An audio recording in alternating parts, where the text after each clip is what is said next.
Jėzus kviečiamas pietų pas fariziejų, religingą įstatymų besilaikantį žmogų. Ir jis eina.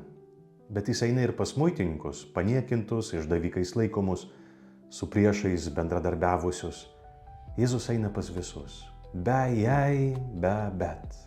Jis nežiūri į išorę, nesustoja ties etiketėmis, kurias kiti užklijuoja, nebijo kritikos.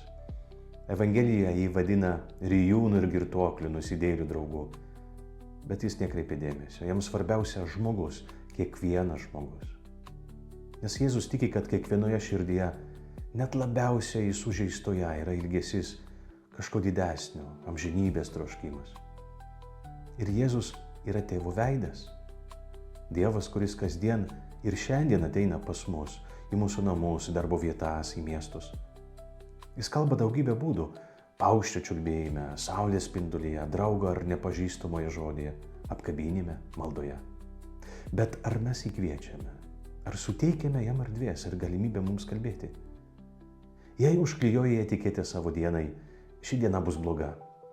Kaip atpažinsi Dievą joje? Jei užklijuoji etiketę kitam, jis nevykėlis, keistas, kitoks, kaip išgirsi Jėzų jame? Jei užklijuoji etiketę savo, esu bevertis, blogas, niekada nepasikeisiu, kaip leisi jam tave pakeisti? Jėzus eina pas kiekvieną, nes jis neklijuoja etikečių. Kiekviename žmoguje jis mato paslaptį ir net pačioje tamsiausioje širdyje atranda galimą grožį. Meilė neklijuoja etikečių. Geros, gražios dienos.